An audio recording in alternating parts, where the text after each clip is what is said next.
नमस्कार, स्वागत है आप सभी का ज्योतिष लाइव में। मैं हूं नंदिनी और मेरे साथ है ज्योतिष सेलिब्रिटी महाज्योतिषाचार्य पंडित के दुबे पद्मेश जी। पंडित जी, बहुत बहुत नमस्कार आपको। तो दर्शकों, 2021 बीत चुका है। जी हाँ, लगभग बीत चुका है और अब सामने है वर्ष 2022। जब भी नया साल आता है, हमारे मनों में नई उम्मीदें आती हैं, कुछ नए संकल्प होते हैं, लेकिन इसके साथ ही होती हैं कुछ आशंकाएं कि आखिर कैसा होगा ये नया साल, आगामी वर्ष यानी कि वर्ष 2022। तो पंडित जी, ग्रह और नक्षत्रों के जरिए इनके चालों को गिनते हुए आप हर बार हमारे दर्शकों की मदद करते हैं कि आने वाला समय आखिर कैसा होगा। अब क्योंकि नया साल है तो बहुत सारी उम्मीदें, बहुत सारे सवाल और बहुत सारी आशंकाएं हमारे दर्शकों के मनों में हैं। तो क्यों ना आज के इस कार्यक्रम में इन आशंकाओं को दूर करने का काम किया जाए। तो बताएं हमारे दर्शकों को, कैसा है नया साल। नंदिनी जी, पिछले 2 वर्ष मानव इतिहास के लिए बहुत खराब गए। जी। कुछ लोगों के लिए कुछ अच्छा गया, लेकिन ज्यादातर लोगों को मानसिक या शारीरिक पीड़ा का सामना करना पड़ा, आर्थिक भी संकट उठाने पड़े। जी।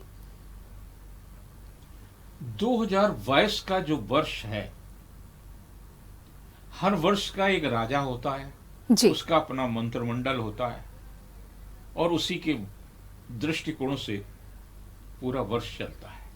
जी जी। तो 2022 में जो नेतृत्व करेंगे वो शनि देवता करेंगे। शनि जो है वो राजा है जी। और मंत्री हैं बृहस्पति। तो राजा हमारा जो है बहुत उतार चढ़ाव लेकर के आया है।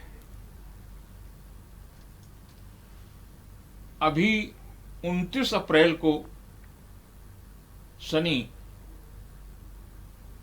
मकर से कुंभ राशि में प्रवेश करेगा। जी जी। बहुत लोग खुश होंगे। मिथुन और तुला राशि के लोग, जी जी। उनके लघु कल्याणकारी ढैया खत्म हो जाएगा, धनु वालों से 7.5 खत्म हो जाएगी। लेकिन बहुत खुश रहने की आवश्यकता नहीं है। अच्छा। जी। क्योंकि 12 जुलाई को फिर वो वापस आ जाएंगे मकर में। इतनी जल्दी? जी। और पूरे वर्ष तक रहेंगे, यानी पूरे 6 महीने रहेंगे। तो फिर से आपको 7.5 जिनकी मिथुन की और तुला की है, धनु की है, उनको फिर से संकट का सामना करना पड़ेगा। कहते हैं कि सत्ता मिलती बहुत खुशी होती है, और जब सत्ता जाती है तो उससे भयावह कष्ट किसी को नहीं होता। जी। तो शनि बहुतों से बहुत कुछ छीनेगा। शनि लोकतंत्र का कारक ग्रह है।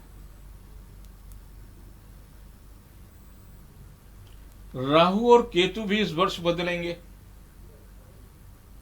12 अप्रैल को। जी। 12 अप्रैल को मेष में राहु और तुला में केतु आ जाएंगे। 13 अप्रैल को बृहस्पति आ जाएंगे मीन में। तो मीन में बृहस्पति आने के कारण से देश की स्थिति बहुत मजबूत होगी। जी जी। ये एक अच्छी बात है। 13 अप्रैल को। 13 अप्रैल से वर्ष के आखिरी तक जी जी। बृहस्पति मीन में रहेगा, और मीन का बृहस्पति जिन लोगों की आस्था सत्कर्मों में है, रचनात्मक कार्यों में है, उन्हें बहुत लाभ मिलेगा। जी। उनके लिए बहुत अच्छा सा रास्ता बनेगा, अच्छी पोस्टिंग होगी, ट्रांसफर भी मनचाहा होगा। तो उन लोगों के लिए काफी अच्छी स्थितियां बनेगी। पहला वर्ष है जब एक ही महीने में सारे ग्रह बदल रहे हैं अप्रैल में। जी जी। राहु और केतु 18 महीने में बदलता है। हाँ। शनि 30 महीने में बदलता है एक राशि से दूसरे राशि में। बृहस्पति 12 महीने में बदलता है एक राशि से दूसरे राशि में। बाकी तो उससे बदलते।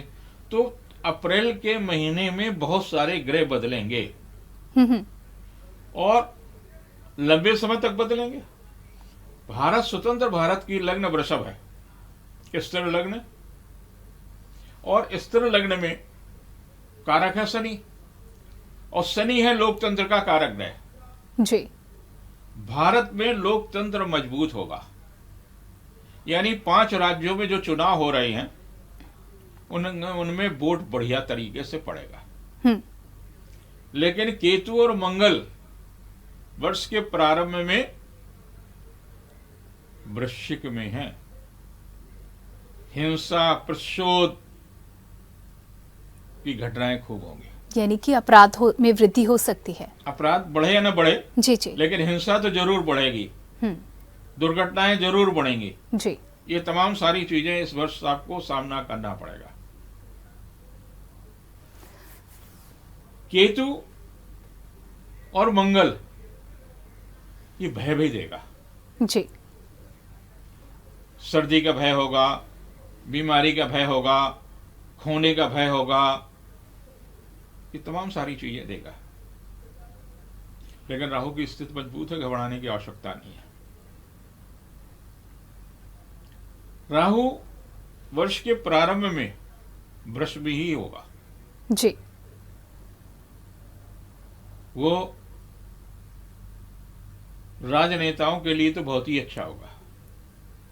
जिन लोगों को राजनीति में बड़ी रुचि है उनके लिए तो राहु बहुत ही अच्छा होगा। जिनकी कुंडली में कारक है राहु, बहुत अच्छा होगा। लेकिन शनि के अस्त होने के कारण से कई जनवरी और फरवरी के महीनों में 22 फरवरी तक शनि अस्त रहेगा। उस बीच में उन्हें अपना चुनाव, उनको तमाम सारी चीजों को विशेष रूप से ध्यान देते रहना चाहिए जी। कि कैसे उन्हें सफलता मिले। देखिए, लोकतंत्र के मजबूत होने की बात आपने कही, साथ ही राजनेताओं के लिए भी अच्छा होगा। ये जो दोनों चीजें हैं, ऐसे में अगला जो वर्ष होगा भारत की राजनीति के तौर पर अगर देखा जाए तो कैसी रहेगी भारत की राजनीति?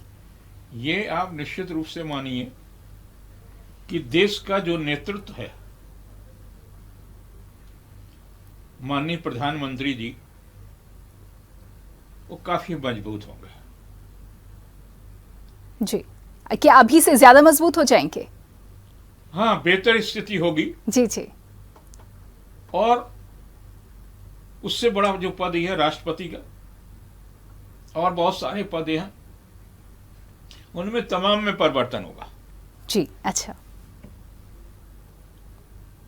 क्योंकि राहु जब बदलेगा तो कई गवर्नर बदलेंगे, तमाम मंत्री बदलेंगे, कुछ मंत्री चुनाव हारेंगे उस कारण से बदलेंगे, कुछ बड़े राजनेता भी चुनाव हारेंगे। तो कई स्थानों पर, जैसे पंजाब में है, उत्तर प्रदेश है, गोवा है, उत्तरांचल है, और पूर्वोत्तर में है। जो पूर्वोत्तर का क्षेत्र है वो भारतीय जनता पार्टी के लिए सबसे मजबूत गढ़ साबित होगा। जी। तो वहां का जो चुनाव होगा जी, वो सबसे ज्यादा मजबूत स्थिति वो बनाएंगे। पंजाब में भी उनकी जो स्थिति है, जो पिछले चुनाव में उनकी स्थिति काफी कमजोर रही है, उससे बेहतर स्थिति बनाएंगे। ये स्थितियां बनेंगी। इस प्रकार से जो वर्ष है काफी महत्वपूर्ण वर्ष होगा। जी। देखिए, प्रधानमंत्री नरेंद्र मोदी का भी आपने जिक्र किया कि उनकी स्थिति में बेहतर होगी, अगले साल वर्ष ज्यादा बेहतर स्थिति में होंगे, अभी की भी तुलना में ज्यादा बेहतर होंगे। क्या कुछ ऐसे ही हालात अन्य पार्टियों की भी होगी? जिस तरीके से लगातार हर दल अपनी तरफ से संघर्ष कर रहा है, क्योंकि बात राजनीति की हो रही है तो राजनीति पर ही हम बात कर लें, तो बाकी दलों के लिए कैसी स्थिति रहेगी? कौन बेहतर प्रदर्शन कर सकता है या बेहतर स्थिति में रह सकता है? देखिए, बसपा के लिए तो शनि लगातार प्रभाव अपना कम ज्यादा करेगा। तो बसपा जो बहुत बड़ी सीटें लाने की स्थिति में नहीं होगा। जी। तो जब तक राजनीति में तो जो जीतता है जी, वही सिकंदर। बिल्कुल। आपने चाहे जैसे भी जीता हो, हाँ हाँ। तो उनको सीटें कम मिलेंगी। पहले उन्होंने जो समीकरण बनाने की कोशिश की, ब्राह्मण, मुस्लिम और दलित, अगर ये समीकरण बन जाता तो संभवतः बहुत अच्छा होता, लेकिन वो बन नहीं पा रहा जी। हर जगह लोग सेंध करने में लगे हुए हैं। कहीं, क्योंकि एक बात आप मान लीजिए, बृहस्पति सत्ता का केंद्र बिंदु है जी। और जब बृहस्पति सत्ता का केंद्र बिंदु है तो बृहस्पति का प्रतिनिधित्व धार्मिक नेता, मीडिया, शिक्षक और ब्राह्मण करते हैं जी। इनका रोल बहुत ज्यादा मुखर होकर के सामने नहीं आ पा रहा कि ये किस पार्टी के साथ पूरी तरह से जुड़ेंगे, और जिधर ये लोगों का रोल मीडिया, शिक्षक, धर्मगुरु और ब्राह्मण, इन लोगों का जो रोल होगा इस बार चुनाव के डिसाइडिंग फैक्टर होगा जी।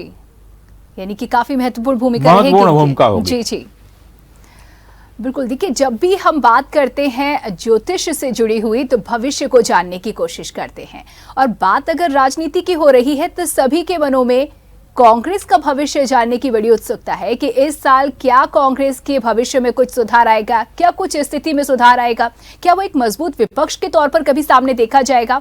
तो आगामी वर्ष कांग्रेस के लिए कैसा होगा? कांग्रेस ऑक्सीजन जैसी स्थिति पर चलेगा जी, वेंटिलेटर पर रहेगा। बहुत इतनी मजबूत स्थिति पर नहीं होगा जी जी, जहां से वो ये बता सके कि हमने ये कार्य किया है। उत्तर प्रदेश में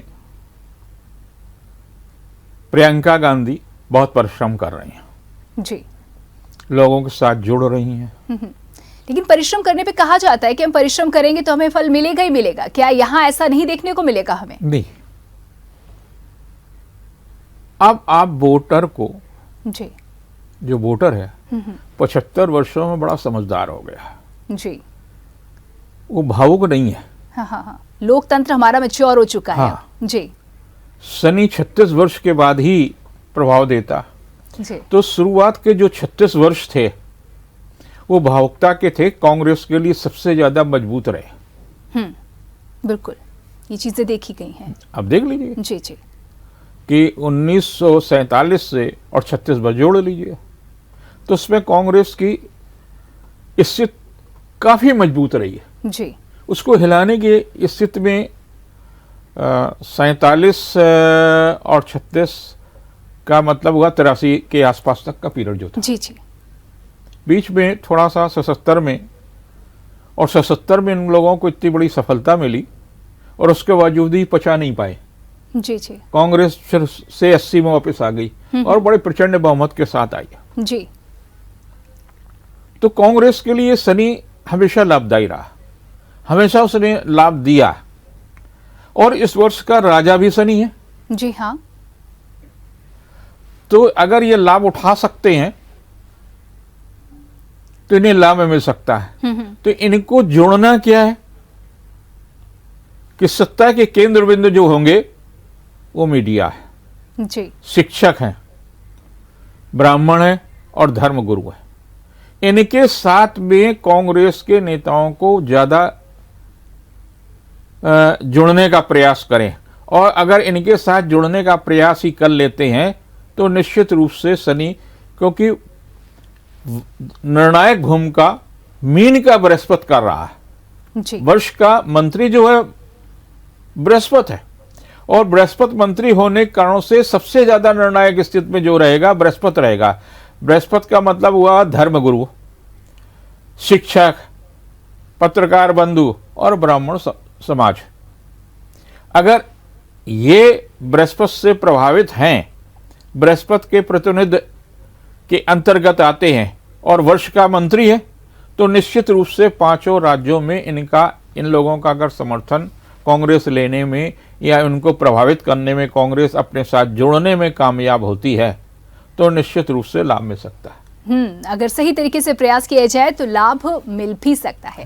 देखिए, बात हम कांग्रेस की कर रहे हैं, पार्टियों के नाम ले जरूर रहे हैं, लेकिन बात यहाँ पर एक दल की हो रही है। जैसा कि आपने कहा कि लंबी अवधि एक दल यानी कि कांग्रेस को मिली, लेकिन उसके बाद स्थितियों में परिवर्तन आया और वो दौर एक ऐसा दौर था जब जो जनता थी वो कहीं ना कहीं भावनात्मक तौर पर बहुत कमजोर थी, बहुत भावुक थी और इसका भी लाभ नहीं उठा पाए उतना। 77 में भी भावनात्मक ही परिवर्तन हुआ जी। तो अब कोई भी देश पर नहीं सोच सकता था जी कि श्रीमती इंदिरा गांधी जिसने 71 में इतनी बड़ी सफलता अर्जित की हो देश के लिए और वो 77 के चुनाव में हार जाए जी, ये अकल्पनीय था। लेकिन यहाँ इतना भावुकता जुड़ गई थी जनता पार्टी के साथ में लोगों की। आम आदमी जो कांग्रेस से था, कांग्रेस के बाहर का था, एकदम जयप्रकाश जी के नेतृत्व में ऐसा क्रांतिकारी परिवर्तन हुआ, इतना बड़ा क्रांतिकारी परिवर्तन हुआ कि मालूम हुआ 80 में 80 सीटें हार गए जी। एक लहर हम कह सकते हैं, और उन दिनों भी एक उसको लहर ये थी। पचा नहीं पाए। 2.5 साल के अंदर सरकार गिर गई। बड़ी बात, बिल्कुल, वाकई। तो ये बड़ी बात हो गई और उसमें 3 प्रधानमंत्री हो गए 2.5 साल में। बिल्कुल, कितना अनिश्चितता, बिल्कुल। तो ये कारण था। और उसमें जब तक घर में एक मालिक रहता है तो घर बंधा हुआ रहता है। संस्थान में जब एक मालिक होता है तो बंधा हुआ था और देश का नेतृत्व एक व्यक्ति के हाथ में होता है। ये सोचना गलत है कि वो डिक्टेटर हो जाएगा जी। 1947 से लेकर के और 2021 तक देश का कोई भी प्रधानमंत्री ऐसा नहीं हुआ जो डिक्टेटर हो। परिस्थितियों बस तमाम सारे चीजें, निर्णय और सारा सब कुछ जो है, बहुत सारे निर्णयों को बदला, ये सारा सब कुछ किया गया क्योंकि भारत की जो लग्न है स्वतंत्र भारत की, वो वृषभ है जी। और वृषभ लग्न का भाग्य शनि है और शनि जो है लोकतंत्र का कारक ग्रह है। यहाँ जो भी परिवर्तन होगा डिक्टेटरशिप से नहीं होगा, लोकतंत्र तरीके से, लोकतांत्रिक परंपराओं से होगा जी। तो एक परिवर्तन तब हुआ और अब अगर बात की जाए, देखिए वो भी एक लहर थी, भावनाओं की लहर कह सकते हैं, लेकिन इन दिनों भी एक लहर है और जो आलोचक होते हैं, जो क्रिटिसाइज करते हैं, वो कहते हैं कि भक्ति की लहर है, लोग भक्ति कर रहे हैं। तो एक लंबा पीरियड यहाँ पर एक अन्य दल को भी मिला है जो कि सत्ता दल है। और ब्रेक, क्योंकि ब्रेक का समय हो चुका है, लेकिन मैं चाहूंगी कि ब्रेक के पार यानी कि ब्रेक के बाद आप हमारे दर्शकों को बताएं कि मौजूदा जो दल है क्या वो भी कुछ इसी तरह की गलती को दोहरा रही है जिसका खामियाजा आने वाले समय में उन्हें भुगतना पड़ सकता है। इन सवालों के जवाब लेंगे, लेकिन यहाँ रुकेंगे एक ब्रेक के लिए। ब्रेक के बाद आप सभी का एक बार फिर से स्वागत है। आप देख रहे हैं ज्योतिष लाइव, जिसमें हम जानने की कोशिश कर रहे हैं कि आगामी वर्ष यानी कि वर्ष 2022 कैसा होगा। और क्योंकि अब मुद्दा चल रहा है, बात चल रही है राजनीति से संबंधित, जिसका सरोकार आपके और हमारे जीवन से सीधे तौर पर है। तो पंडित जी, ब्रेक से पहले मैंने जानने का प्रयास किया था कि एक लंबी अवधि तक जब एक दल यानी कि कांग्रेस को लोगों का समर्थन मिला, साथ मिला, सहयोग मिला, उसके बावजूद वो परिवर्तन आया और अभी भी कुछ ऐसी ही स्थिति हम देख रहे हैं। लहर इस वक्त भी है, भक्ति की लहर कह सकते हैं, जो क्रिटिक्स है वो ये सब इस तरह का नाम देते हैं। तो क्या इतना समर्थन मिलने के बाद लोगों का जब विश्वास बहुत हासिल हो जाता है तो क्या दल वाकई गलतियां कर जाते हैं कुछ ऐसी? आने वाले समय में हम क्या देखेंगे? आपका प्रश्न सामायिक जी और आम आदमी के मन में भी है कि उत्तर प्रदेश का चुनाव 2024 के चुनाव को प्रभावित करेगा। जी। अब इसका, चूंकि मैं तो विद्यार्थी ज्योतिष का हूं, मेरा किसी भी दल के साथ में भावनात्मक रिश्ता हो सकता है, लेकिन मैं किसी भी दल का सदस्य नहीं हूं। जी जी। इस कारण से मैं बड़ा स्पष्ट बोलता हूं। भारतीय जनता पार्टी के लग्न है मिथुन जी। और मिथुन लग्न के हमारे कांग्रेस के नेतृत्व करने वाले राहुल जी। जी। तो राहुल जी जब मिथुन लग्न के हैं तो लाभ किसको देंगे? कांग्रेस को कि भारतीय जनता पार्टी को? इनडायरेक्ट तो मुझे लगता है वो कुछ भी करें, लाभ जो अब तक देखते आ रहे हैं हम भाजपा को मिलेगा। बीजेपी को ही क्योंकि मिलता है। उनकी ग्रह जी, स्थिति ऐसी है जी, कि उसका लाभ वो भाजपा को देंगे, जी, और जिसकी वो प्रशंसा कर देंगे उसको भाजपा में नुकसान होगा। अच्छा, जी, और जितने वो मुखर होंगे हाँ, उतने ही भाजपा को फायदा होगा, क्योंकि मिथुन लग्न दो स्वभाव लग्न है। जी, उसका प्रभाव जनता के साथ उसका कारक ग्रह बुध, और भारतीय जनता पार्टी की भी लग्न मिथुन है। जी, तो यहाँ भी ऐसा नहीं कि यहाँ के सारे लोग मजे खिलाड़ी हैं। जी, जी। यहाँ भी विधायक और तमाम बिल्कुल। लोग, लेकिन बीजेपी का एक सहयोगी कांग्रेस में है जो कि शीर्ष पद पर है, ये कहा और जा सकता है। जो ये नेतृत्व कर रहे हैं तमाम जगह जी, कांग्रेस के तो सोनिया जी के बाद में तो वही है। बिल्कुल, वैसे ही तो कहने के लिए प्रियंका जी भी उनकी बहन है, बहुत कुछ करने के प्रयास कर रही हैं, लेकिन राहुल जी की कुंडली भाजपा को लाभ निश्चित रूप से देगी, जी, क्योंकि वो भी मिथुन लग्न के, भी मिथुन लग्न के। हम्म, तो जाने अनजाने में उनके बोल, जाने अनजाने में उनके कार्यकलाप भारतीय जनता पार्टी के हितों की रक्षा कर जाते हैं, जी, उनको सफलता दे जाते हैं। जी, एक बात। जी, दूसरी बात ये बड़े स्पष्ट रूप से कि बृहस्पति मंत्री होगा वर्ष का, तो बृहस्पति जो मंत्री होगा तो धार्मिक स्थानों का उत्थान 75 वर्षों में भाजपा के भी प्रधानमंत्री रहे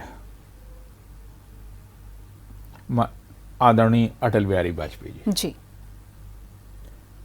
और उनके सहयोग से 77 में भी सरकार रही।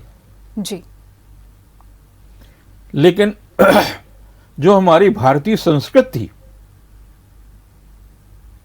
जो हमारे मंदिरों को तोड़ा गया था, भारत के मंदिरों को, भारत की संस्कृति को तोड़ा गया था, उसको पुनरुद्धार करने वाले मोदी जी।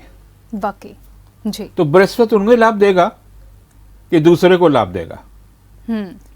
आने वाले समय में कालजयी पुरुष मोदी जी होंगे। जी, इसलिए ये तो आपको मानिए कि पांचों चुनाव में भाजपा काफी हद तक सफलता अर्जित करेगी। जी, तो ये तो हो गया कैलकुलेशन और ग्रह और नक्षत्रों के। चलिए, क्या कुछ स्थिति रहेगी राजनीति की?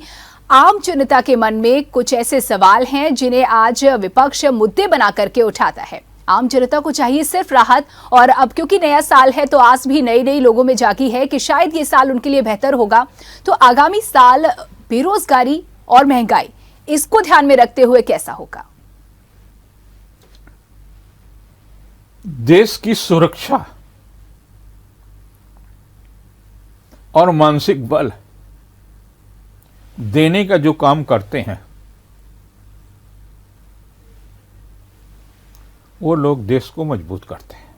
जी, चाहे वो पत्रकार हो, चाहे वो शिक्षक हो, चाहे वो धर्मगुरु हो, जी, जी, चाहे वो वैज्ञानिक हो, चाहे वो वकील हो, कोई भी हो, वो देश को मजबूत करने का काम करते हैं। इनके लिए तो ये वर्ष काफी महत्वपूर्ण होगा, जी, और ये दिशा देने में बहुत महत्वपूर्ण भूमिका का निर्वाह भी करेंगे। चाहे प्रांतीय मामले हों और चाहे केंद्रीय मामले हों, उनमें बहुत कुछ निर्णायक भूमिका होगी इन लोगों की। और जब इन लोगों की भूमिका होगी तो कहीं न कहीं कुछ तमाम चीज़ें आम जनता के लिए हितकर होंगी। हमारे शिक्षा के क्षेत्र में कुछ नए आयाम बनेंगे, इंडस्ट्रीज़ को कुछ बढ़ावा मिलेगा। जब इंडस्ट्रीज़ बढ़ेगी तो रोजगार के भी अवसर प्राप्त होंगे। तो ये बेहतर है, क्योंकि राजा शनि है तो टेक्नोलॉजी पर काफ़ी कुछ काम होगा। जी। राजा शनि होने के कारण से इंडस्ट्रीज बहुत बढ़ेगी। तो जब इंडस्ट्रीज बढ़ेगी, इंडस्ट्रीज के सामने समस्याएं भी आएंगी, लेकिन इंडस्ट्रीज से रोजगार तो मिलेंगे। जब रोजगार मिलेंगे तो तमाम सारी चीजों के लिए लाभ मिलेगा। मंगल का रोल अच्छा नहीं है। अच्छा। और मंगल का रोल अच्छा नहीं है तो पेट्रोलियम तमाम बार आपको क्लेश देता रहेगा। जी। जमीन से संबंधित तमाम सारे चीजें उलटफेर होती रहेंगी। कभी जमीन के दाम में बढ़ गए, कभी घट गए, कभी बढ़ गए, कभी घट गए। तो वो जो रियल एस्टेट के लोग हैं उनके लिए काफी उतार चढ़ाव की स्थितियों का सामना करना पड़ेगा। लेकिन टेक्नोलॉजी के लोग जो हैं उनके लिए काफी अच्छे हैं, और जो इंजीनियर हैं उनके लिए तो वर्ष बहुत ही अच्छा होगा। अधिकारियों के लिए वर्ष अच्छा होगा। ये वर्ष काफी महत्वपूर्ण हो। दूसरी चीज एक और, अभी मैं यूट्यूब पर अष्टोपद्मित जी में पूरा वर्ष का राशिफल दे रहा हूं। जी। बहुत जल्दी आपको इसी चैनल पर अपने पूरी राशियों का एक एक राशि का विस्तृत जो राशिफल है वो बहुत जल्दी ही शुरू होगा। और बहुत जल्दी आप देखिए कि आपके लिए कैसा वर्ष होगा, आपके परिवार के लिए कैसा वर्ष होगा, उनकी शिक्षा के लिए कैसा होगा, उनके स्वास्थ्य के लिए कैसा होगा, कोरोना की क्या स्थिति रहेगी। इन तमाम सारे मुद्दों पर बहुत जल्दी। जी, तो बहुत जल्दी देखिए, उद्देश्य हमारा यही है आपको ज्यादा से ज्यादा लाभ पहुंचाना, और इसी क्रम में, इसी श्रृंखला में आपको इन वीडियोस के माध्यम से, इन जानकारी के माध्यम से लाभ पहुंचाया जाएगा। लेकिन पंडित जी, जिस तरीके से आपने बताया कि व्यक्तिगत तौर पर भी हर कोई जानना चाहता है कि उसका जो नया साल है, अगला वर्ष कैसा जाएगा, जिससे वो खुद को उसी हिसाब से तैयार कर सके। अगर उम्मीदें हैं, संभावनाएं हैं, तो पूरा लाभ उठाने का, उसको हासिल करने का प्रयास कर सके। आम जनता के लिए, आम लोग, बहुत ही साधारण लोग जो शायद रोज खाने कमाने वाले हैं, उनके लिए कैसा होगा ये नया साल? बहुत ही महत्वपूर्ण। शनि जो है निचले वर्ग का भी स्वामी है। जी। उनकी लिविंग में सुधार होगा। जी। मुझे याद है कि जब देश की आजादी हुई थी तो राशन भी राशन की तरह से मिलता था, उस पर भी कंट्रोल था। और बहुत सारी चीजें ऐसी थी जो सपना था मिलना। जी। गैस कनेक्शन मिलना मुश्किल थे, बड़ी बात थी, बड़ी बहुत बात हासिल थी। करना वाकई। हमारे एक परम मित्र थे जो पेट्रोलियम में अधिकारी थे, उनसे अपने कह करके बहुत सारे लोगों को अनुरोध करके गैस के कनेक्शन दिलाए, सिस्टमेटिक, जो कानूनी तौर पर सही तरीका था। जी। नहीं तो वेटिंग, टेलीफोन कनेक्शन, तमाम सारी चीजों की जो स्थितियां थी, आज आप देख रहे हैं ना, एक एक घर में, हर एक के घर में टीवी है, हर एक के घर में आपने खर्चे बढ़ा लिए हैं। 5-5, 6-6, 7-7 मोबाइल हैं, गाड़ियां हैं, कनेक्शन कई हैं, जितने भी लोग हैं, कोई भी समस्या नहीं है। जी। समस्या है तो मेंटेनेंस की। पहले आपके घर में एक चूल्हा होता था तो खर्चा एक चूल्हे का था। अब आपके घर में अलग अलग जगह पर, एक में छोटी बहू रहती, एक में बड़ी रहती, तमाम, तो उनके हर एक के घर में चूल्हे के नौकर, जो खाना बनाने वाली आई उसने अपने हिसाब से गैस जल रही है। तो व्यय तो बढ़ेगा ही, साधन बढ़ेंगे तो व्यय बढ़ेगा ही। आपके पास तब स्कूटर होना बड़ी भारी एक समस्या थी। किसी के पास एम्बेसडर या किसी के पास और गाड़ी जो होती थी वो बहुत माने रखती थी। आज तो गाड़ियों की लाइन लगी हुई ना, तो देश तरक्की की ओर तो जा रहा है, लेकिन हमारे सामने समस्या जो है, सबसे बड़ी समस्या है, जब तक उस पर सरकार सभी दलों के सहयोग से जनसंख्या नियंत्रण नहीं करेगी। हम दुनिया के तमाम देशों में जाते हैं, छोटे छोटे देश हैं, छोटी छोटी जनसंख्या है, सरसब्ब हो रही हैं। हम तो 130 करोड़ को खाना खिला रहे हैं, ये बड़ी बात है। बिल्कुल, बहुत बड़ी उपलब्धि है ये, और हम लगातार इसमें और बेहतर होने का, और जैसे कि सभी लोग संतुष्ट हो सके, उसके लिए देश लगातार प्रयास कर रहा है, और यही उम्मीद की जाती है कि आने वाला समय और भी बेहतर हो। बात कर लेते हैं हमारे समाज का एक बहुत ही महत्वपूर्ण भूमिका निभाने वाली महिलाओं की, जिनके बिना इस समाज की कल्पना नहीं की जा सकती। आगामी वर्ष महिलाओं के लिए कैसा होगा? क्या महिला संबंधी अपराधों में किसी तरह की कमी देखी जाएगी? स्थिति में सुधार देखी जा सकती है? क्या उम्मीद करें हम? महिलाओं के लिए वर्ष बहुत अच्छा है जी। सत्ता में भागीदारी रहेगी और शनि वर्ष का राजा है, तो कोई न कोई समाज की छोटे वर्ग की भी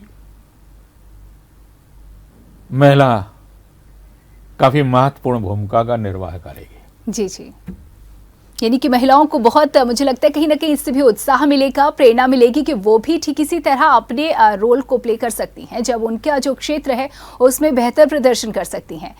अपराध के दृष्टिकोण से कैसा रहेगा आगामी वर्ष? लोगों की मनःस्थिति कैसी रहेगी? जी।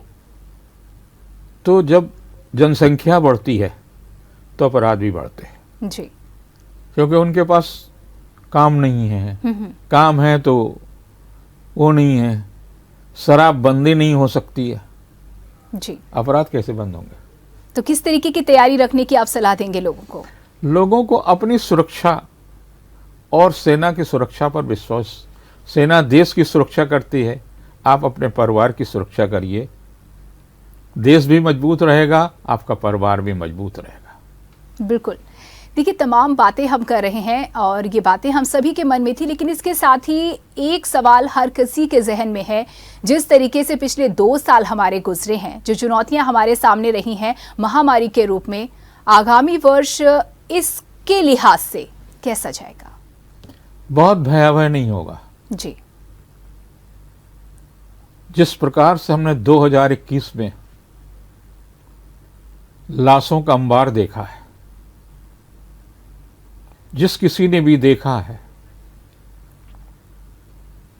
वर्ष का राजा शनि और वर्ष का मंत्री बृहस्पति ऐसा अंबार कभी किसी को न देखने को दे। तो आगामी वर्ष उतना खराब नहीं होगा, हालांकि चुनौतियां रहेंगी, लेकिन कहीं ना कहीं जब हम किसी को ऐसी सलाह दे देते हैं, कहते हैं कि हाँ इतनी चिंता करने की बात नहीं, तो कुछ लोग ऐसे हमारे समाज के जो लापरवाह हो जाते हैं, उनसे क्या कहेंगे?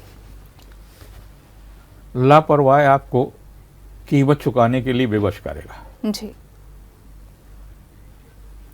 और भय अपराध को जन्म देता है। जी। भगवान कृष्ण ने जब जन्म लिया तो भय युक्त समाज था, भय ही भय था। कहीं किसी राजा का भय था, कहीं कंस का भय था, कहीं किसी का भय था। कंस ने अपने ही पिता को बंदी बना रखा था, अपनी ही बहन को, बहनोई को बंदी बना रखा था।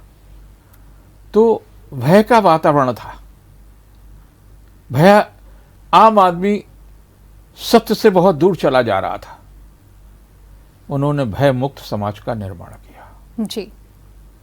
और जब तक भय रहेगा समाज में, आज आदमी के मन में भय कम हो रहा है। वो छोटी से छोटी बात पर जिलाधिकारी, कमिश्नर, मुख्यमंत्री और प्रधानमंत्री तक पहुंच जाता है। जी बिल्कुल, बात करने में उसे घबराहट नहीं है, अपनी बात कहता है। बिल्कुल। पहले एक सिपाही से बात करने में उसे डर लगता था। अरे उनके घर पे तो आज 2 सिपाही आए थे, जरूर कुछ हुआ होगा। जी, चर्चा हो जाती थी। चर्चा हो जाती थी। तो ये परिवर्तन हो रहा है, लेकिन बहुत बड़ा परिवर्तन की आवश्यकता है, और वो बहुत बड़ा परिवर्तन है जनसंख्या पर। अभी एक विधेयक पास होने जा रहा है, या हो गया हो, 21 वर्ष के बाद ही लड़की विवाह करेगी। जी जी। तो थोड़ा सा जनसंख्या पर संभवतः नियंत्रण हो, और सरकार में जो सुविधाएं हैं वोटर लाभ के लिए, अगर 2 बच्चों तक ही सीमित कर दिया जाए। चाइना ने कैसे कंट्रोल कर लिया। बिल्कुल। वो लोग भी तो थे। बिल्कुल बिल्कुल। अगर वो उस दिशा में नहीं कंट्रोल किया जाएगा, आप खूब इंडस्ट्री लगाइए, खूब सारे सब कुछ के, जमीन थोड़ा बढ़ा देंगे। जब जमीन ही नहीं आपके पास होगी उतने लोगों को रहने के लिए, उतने लोगों के लिए रोजगार देने के लिए, तो कहाँ से आकाश पे जाकर के, चंद्रमा पे तो अब की अभी स्थिति है नहीं कि वहां जाकर के खेती करें। उसमें वक्त लगेगा। देखिए लगभग तो पॉपुलेशन पर नियंत्रण, जिस प्रकार से चाइना ने पॉपुलेशन पर नियंत्रण किया, आपको भी करना पड़ेगा। चलिए बात कर लेते हैं देश के हित में, मनुष्य के हित में, मानव जात के हित में जी जी पॉपुलेशन पर, जनसंख्या पर नियंत्रण अनिवार्य होगा। जी। अब मैं चाहूंगी कि अब बात कर लेते हैं हमारे नन्हे मुन्ने बच्चों की और विद्यार्थियों की। इनके लिए कैसा होगा आगामी वर्ष, क्योंकि मैं खास तौर पर स्टूडेंट्स का जिक्र कर रही हूँ। स्टूडेंट के लिए 2 वर्ष बहुत ही खराब गए। जी हाँ। दुर्गा प्रसाद विद्या निकेतन की 3 शाखाएं हैं जिनको मैं स्वयं देखता हूँ। सीबीएसई स्कूल है। कल मैंने एयरफोर्स के एक ग्वालियर से किसी बड़े अधिकारी को बुलाया था, जिन्होंने एक बात बड़े गर्व से कही थी कि एयरफोर्स की भर्ती में कहीं भी कुछ हो सकता है, लेकिन वहां कभी कोई गड़बड़ी नहीं हो सकती है। वहां पूरी ईमानदारी से जी। और जब पूरी ईमानदारी से विद्यार्थी पढ़ता है तो उसका सिलेक्शन भी एयरफोर्स में आसानी से होता है। जी जी बिल्कुल। बहुत सीनियर ऑफिसर्स को मैंने बुलाया था और उन्होंने बच्चों को जो वो किया और बताया कैसे कैसे जब आप ईमानदार होते हैं, भयमुक्त होते हैं, तो कैसे आप दुश्मन से लड़ते हैं, कैसे क्या लड़ते हैं। उन्होंने कई लड़ाइयाँ लड़ी, उन्होंने पूरा अपना अनुभव बताया। तो भय तो आपके अपने मन से हटाना ही पड़ेगा। आज हमारे बच्चे भयग्रस्त हैं। हमें देखते हैं बहुत दिनों से उनको लिखने की आदत खत्म हो गई है। जी हाँ। वो लगातार आपको मोबाइल पर संवाद सुनते सुनते, तो उनको क्या लिखना क्या नहीं लिखना, उतनी गति उनकी खत्म हो गई है। तो उनमें भय खत्म होना। परिवार के लोग हम कहते क्यों भाई आप अपने बच्चे को नहीं भेज रहे हैं। उन्होंने ठीक है गवर्नर थोड़ा बन जाएगा, नहीं जाएगा 2 साल नहीं पढ़ेगा, क्या फर्क पड़ेगा। जी। ये मन में बच्चे के और बच्चे के पेरेंट्स को हो गया। बिल्कुल। ये एक अच्छी बात नहीं है। वो समाज के निर्माता हैं। वो आने वाले समय में न जाने किस पद पर पहुंचे, न जाने क्या करें। अभी मैं गौरव राजपूत से बात कर रहा था, मध्य प्रदेश में अधिकारी है। जी। तो बोले पंडित जी इसमें क्या खास बात है मेरी कुंडली में। तो मैंने कहा कि इसमें यही खास बात है कि तुम पुलिस की नौकरी में सर्वोच्च पद प्राप्त करोगे। बोले वो तो होगा ही, 21 साल में मैं तो एसपी हो गया था। जी। सबसे कम उम्र में जो है मैं आईपीएस हुआ। 21 साल की उम्र में, बड़ी बात। तो उसका कॉन्फिडेंस देखिए ना कि मैंने अपनी बात खत्म नहीं किया। बोले और क्या है। हाँ। खैर उनको व्यक्तिगत में क्या बताऊं, क्या जो जी, बताया। जी, जी। लेकिन एक ये कि आदमी में ऐसे ही कॉन्फिडेंस होना चाहिए। इसलिए मैंने उन्हें कोट किया कि अगर आपके अंदर कॉन्फिडेंस है, आप छोटी उम्र में ही बड़े पद को प्राप्त कर लेते हैं, तो तभी संभव हो सकता जब आपके मन का भय नहीं होगा। भय से दूर रहिए। और बच्चों के मन में तो बिल्कुल ही भय नहीं होना चाहिए। हम देखते हैं कि छोटी छोटी बच्चियां हमारे पास कुंडली दिखाने आती हैं। ऐसा तो नहीं है पंडित जी हमारी में 26 साल की हो गई हैं, जी। पति तलाक तो नहीं दे देगा। पहले ही उसके मन में ही भय है। इतनी नेगेटिविटी बिना किसी परेशानी के, तभी कहीं ऐसा तो नहीं हो जाएगा करके मेरे साथ कोई दुर्घटना हो जाए, ऊपर छत से फेंक दी जाए, ये कर दी जाए। क्या ये हमारा समाज है? बड़े घरानों में भी हो रहा है, छोटे घरानों में तो होता ही है। तो इस भय को आपको समाप्त करना होगा और उसमें लड़ने की ताकत तभी आएगी। नहीं तो बच्चे और बच्चियों को आप उन्हें मजबूत बनाएं, उनको अपने पैरों पर खड़ा करें। ठीक है, कुछ प्रतिशत हमारी बच्चियां देश के शिखर तक पहुंच रही हैं, लेकिन उनकी संख्या प्रतिशत में बहुत कम है। जी। उनका प्रतिशत, हम 50-50% की जब बात करते हैं तो हिस्सेदारी भी, उनको नौकरियों में भी हिस्सेदारी 50% से ज़्यादा होना चाहिए। व्यापार में 50% से ज़्यादा होना चाहिए। आर्थिक मामलों में 50% से ज़्यादा होना चाहिए। अपने आप सुधार हो जाएगा। जी, और तभी अपने आप संतुलन बन जाएगा जो अभी असंतुलन देखा जा रहा है। बिल्कुल आपके इस संदेश को हम बिल्कुल मान सकते हैं कि जीवन का एक मंत्र है, ये गोल्डन वर्ड्स हैं। इसी के साथ बहुत बहुत धन्यवाद पंडित जी इन तमाम जानकारियों के लिए, और इसी के साथ आज के ज्योतिष लाइव में इतना ही, दीजिए इजाजत, नमस्कार।